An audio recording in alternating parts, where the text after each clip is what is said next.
So, my name is Ina Irby. I'm not one of Jehovah's Witnesses anymore.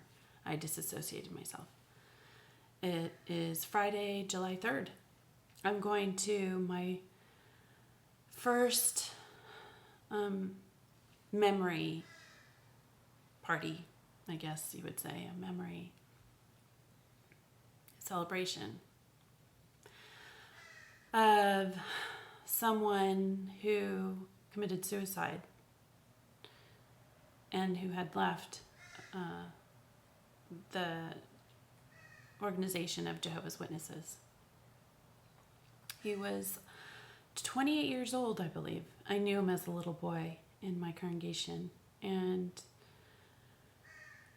people commit suicide for all different reasons. And they come from very well-rounded families, very coherent families. And people don't really understand why. But as Jehovah's Witnesses, when you get disfellowshipped, it instantly throws you into a whole different world. You're cut off from your friends and your family, and you literally go from having a wall of people that will help you to no one that will help you or talk to you. And so this man was experiencing a lot of, we have COVID, we have stressful jobs, we have different things that are happening around us. And so you need support. And he needed support. So just to let you know, if you're having a bad day and you've left the organization for whatever reason, you're being shunned, just make sure you reach out and talk to someone. You just need someone to understand what you're going through. And not a whole lot of people do understand that. And it's hard. It's hard to cope sometimes. You just need someone to talk to.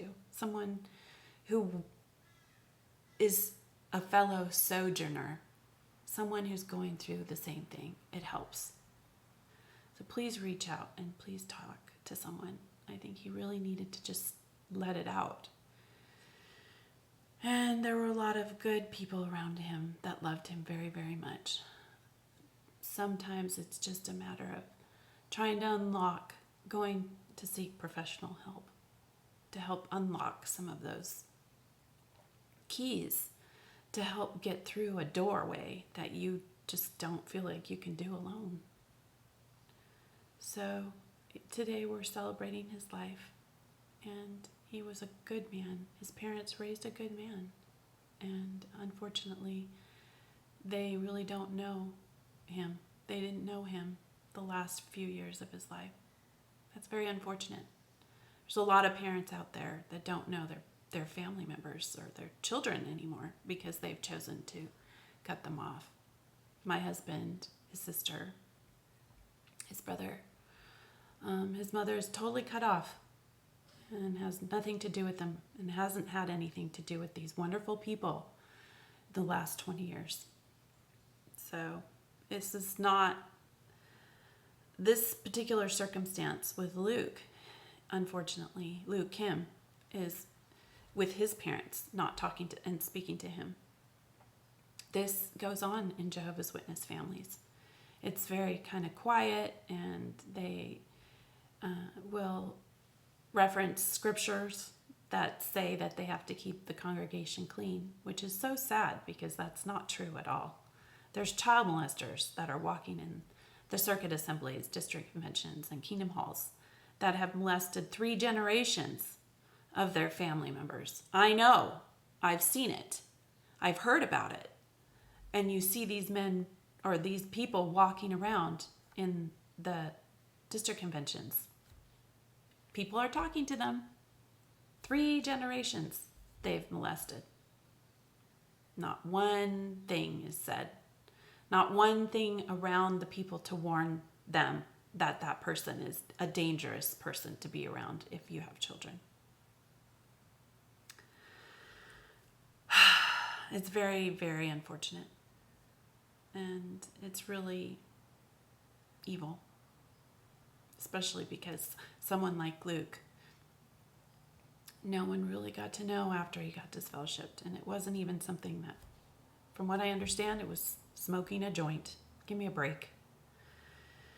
It's just ridiculous. That's the rite of passage for any young man in America, to smoke his first joint. Hello? So, I mean, do I encourage it? No, but that's what kids do, unfortunately. I mean, that's part of it. That's part of life. He had a good life. There was a side of him I never got to know, which was a humorous side. I only saw it in pictures. So, yes, we're going to celebrate his life today. And hopefully, if you're alone and you need people to talk to, there are people that you can reach out to and let them know what you're feeling.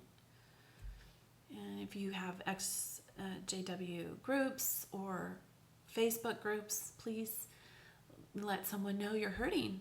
And I know that there's a lot of people that will be willing to talk to you, so you're not alone.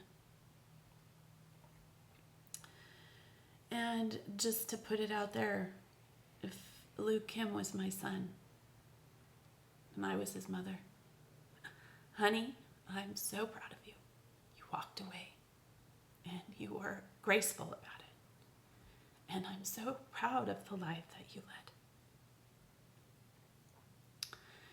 You led a life of joy. You lived it in humor, and you loved people. And people found that encouraging and wanted to be around you. And I'm proud of you, son. You're a good man.